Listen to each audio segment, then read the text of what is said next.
What's up, everyone? We're here today with 2023 NFL draft prospect Henry Ogala. Henry played quarterback at Western Illinois after transferring from Lincoln, Missouri. After playing his first two collegiate seasons there. Henry's a local New Jersey guy from Franklin, New Jersey, where we actually were both high school teammates. How are you doing, Henry? I'm good, Nick. How you doing? Good, man. Good. Kind of like a full circle moment, kind of. But Yeah, But yeah, so just wanted to take the opportunity to give Henry a chance to let scouts and evaluators out there to get a feel for what his personality is and what his characteristics are. Obviously, you could throw on film and kind of see how he throws a ball and everything like that. But obviously, kind of character is a big part of like any evaluation. So just wanted to give him the opportunity to give people a chance to get to know him better. Um, so let's start off. Henry, do you want to walk us through your journey a bit to kind of how you got to this point?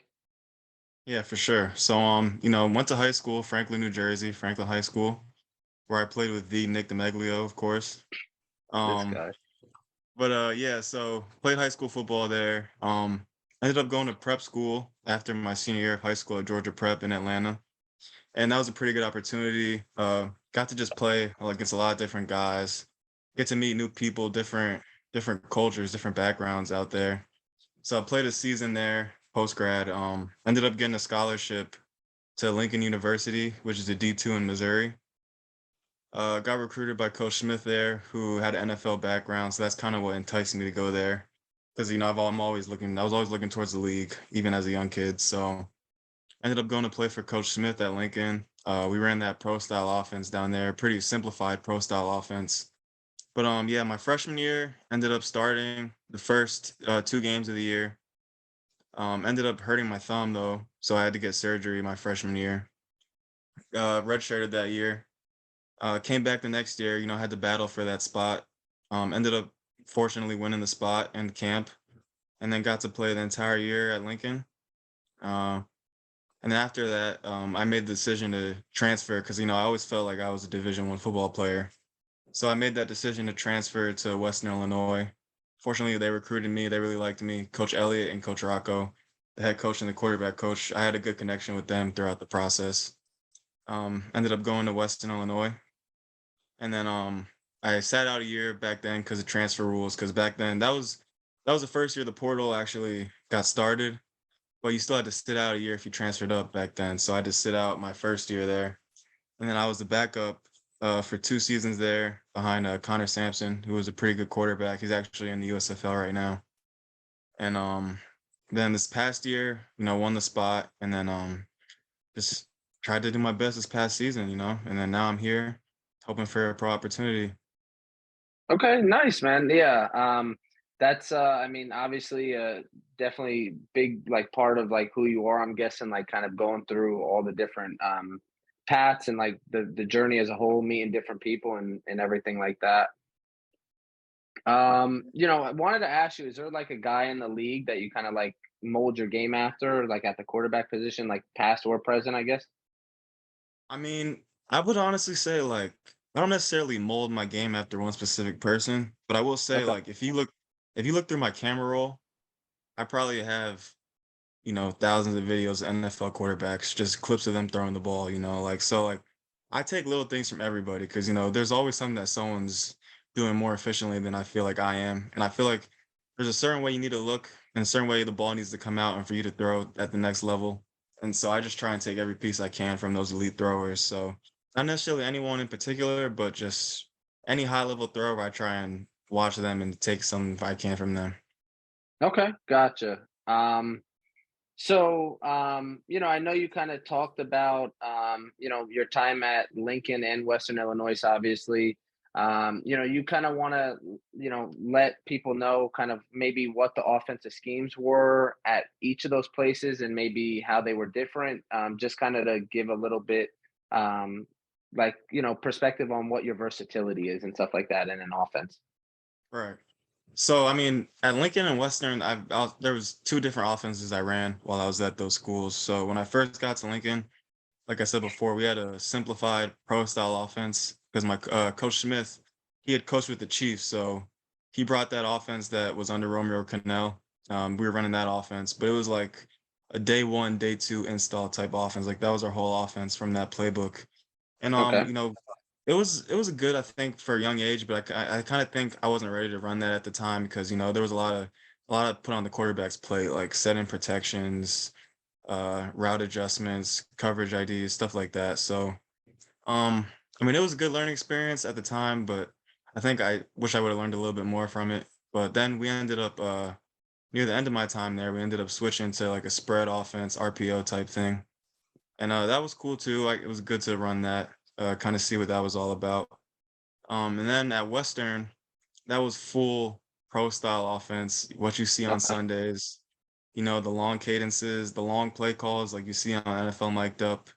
That's what was at Western Illinois. And like I said before, I sat out a year, so I'm glad I sat out that year because I really believe like in college, if you're gonna run offense like that, you definitely need some time to really digest everything. So I took that year to learn the offense, and that offense was big on quarterback ran the show for real because everything that was at your full disposal in that offense. And I don't regret a single day going to Western Illinois. Like people always ask me, like, do you regret going to Western? Like, if you could go back in time, would you go back to Western? I always Mm. say, yeah, definitely, because what I learned playing in that offense, I don't think I would have learned anywhere else unless I played another pro style offense at another school because I just think that really prepared me to play for Sunday because I know like a lot of quarterbacks, they may have, a lot of game experience, but like I think Mhm. in a huddle and calling plays, like that'll definitely be Yeah. something that I'll be ready for when I get to that next level.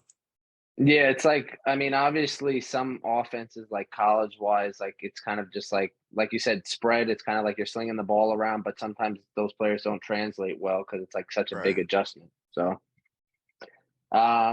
so obviously quarterback position, like it's one of like if it's not the marquee position, it's one of the top probably two or three like most important positions on the field.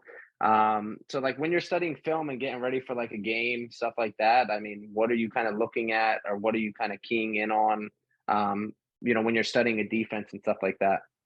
Right. I kind of try and break it down to make it as game specific as possible. So like, every week, like Monday, Tuesday, you always get like a sheet with the formations that the plays you're gonna Mhm. run.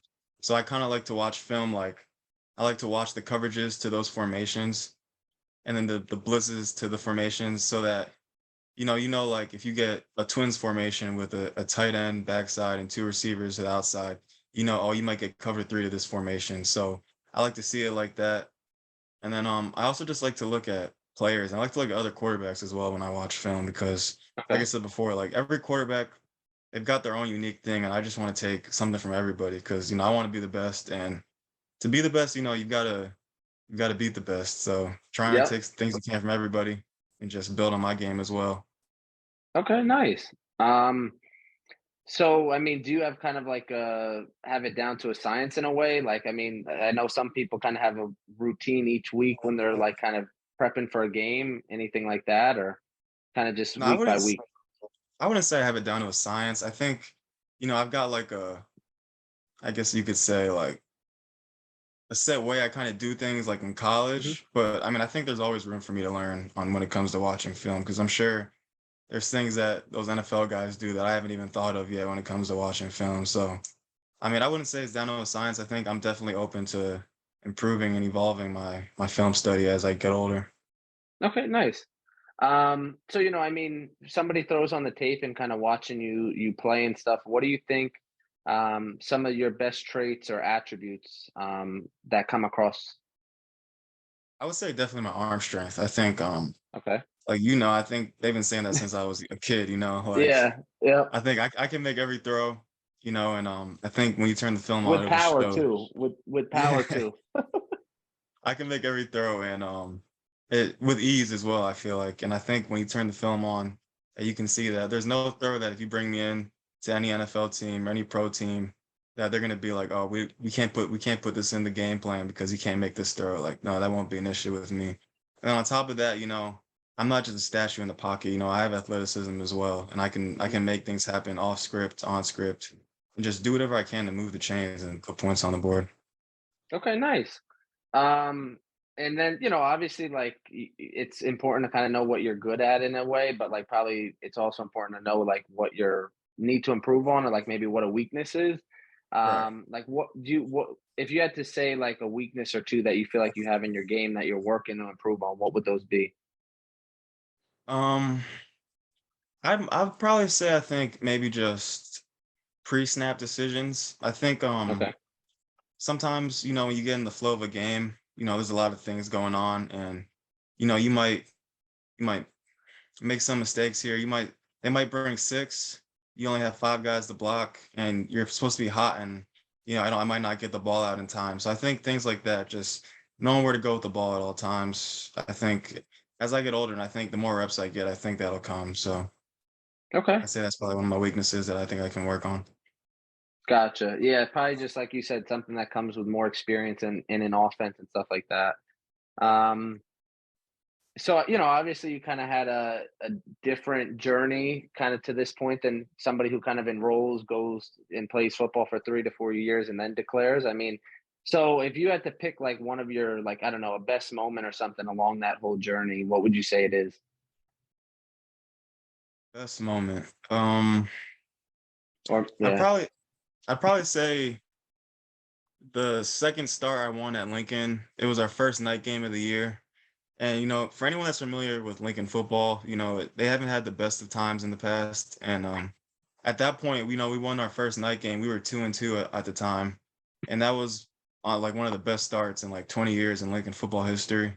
So, and you could just tell like winning fixes everything because the campus was just different at that time. The locker room was different. The coaches were different, and I just think winning that game in front of the school, I really feel like that was like a special moment for me, and it was a moment where I got to taste like what it takes to bring a victory to a school and what it takes to be a college quarterback that can win games. Okay. Kind of we've been talking a lot about football stuff like that. Do you want to like tell us something interesting or like a hobby you have, something a lot of people maybe don't know about you?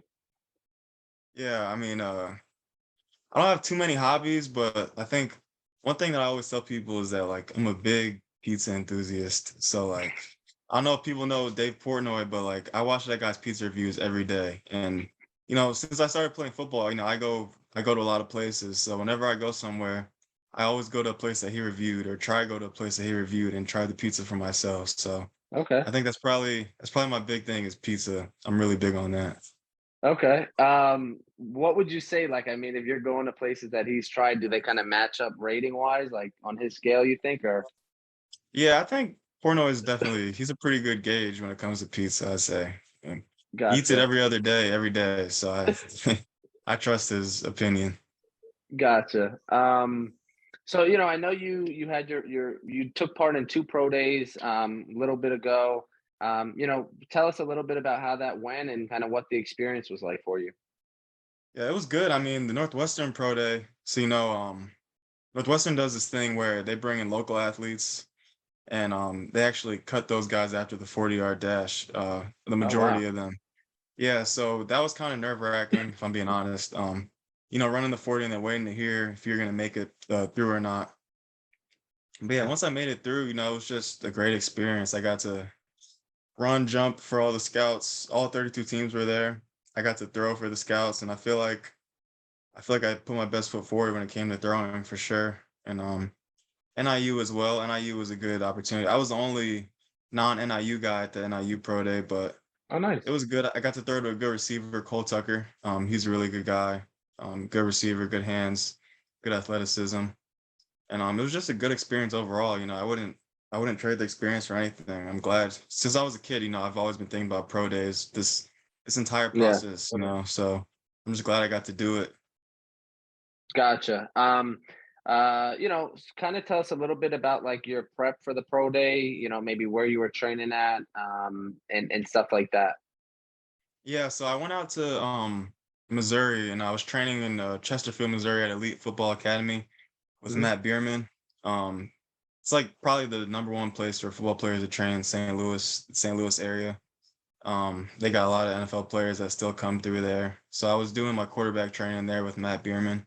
And then I was doing my combine training with Brendan Thompson, who was a former track All-American at University of Iowa.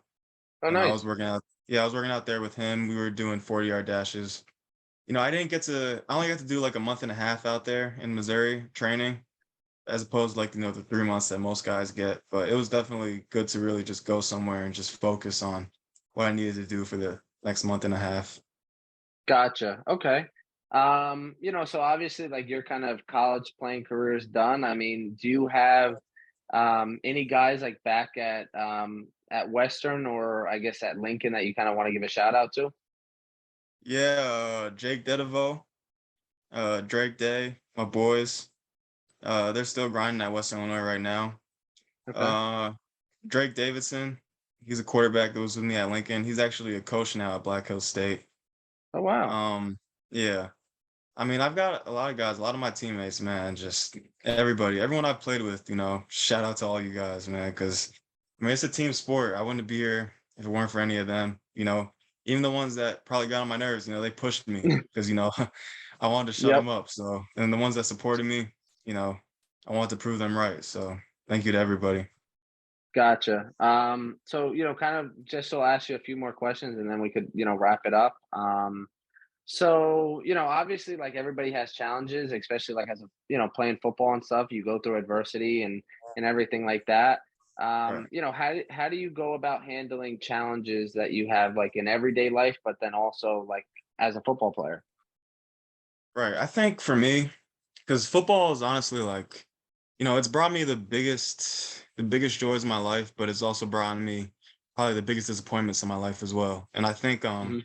for me it's always just been pushing forward. If if something happens that's not in your favor, you just keep going. Don't ever quit because there's too many people out there who tell you, don't give up on your dreams. And I believe it because you don't want to look back 40 years from now and say, man, I wish I would have done this. I wish I would have done that. So I just always tell myself whenever something's going wrong, like just keep your head up. I feel like I'm blessed and I feel like no matter how bad it really seems, it's never really that bad. So I just think just keep moving forward and just always keep trying to do my best. And because I know one day it'll come. If you put the work in, it'll come. Yeah. And you know what? Like you said, it's like there's like it's never as bad as it seems because there's like always somebody who's probably has it worse than you. So, Right. um, So, playing quarterback, I mean, what would you say your favorite coverage is to pass against and why? If you have one, I Uh, don't know. Probably man free. Probably just because, everyone's in man. There's one post safety, and really, you could throw a go route, most likely if you got a good receiver outside. Other than that, maybe low quarters as well, when the safeties have their eyes inside playing the run. Because that means you could probably throw a play action post over the top of those safeties. Because those are my favorite throws, are a deep post or a go route. So probably those two coverages. Okay, gotcha. So, let's wrap it up and just give you like one last chance to make, a final pitch to scouts and evaluators that might be watching this. Right. I mean, I think if you take a chance on Henry Ogala, you're going to get a guy who is committed to this process. He's committed to everything about this game of football. I mean, you're going to get a guy who is literally obsessed with this game and who will do whatever it takes to play at the highest level. So, I mean, just work with him, work with me, and I think the best is yet to come for me. Gotcha. Yeah. Gotcha. Yeah. Really appreciate you taking the time to do the interview and wishing you all the best and hoping it really is beneficial and gives like scouts and evaluators a better, chance to get an understanding for who you are as a person. Yes, sir. No doubt. Appreciate you, Nick. All right, man.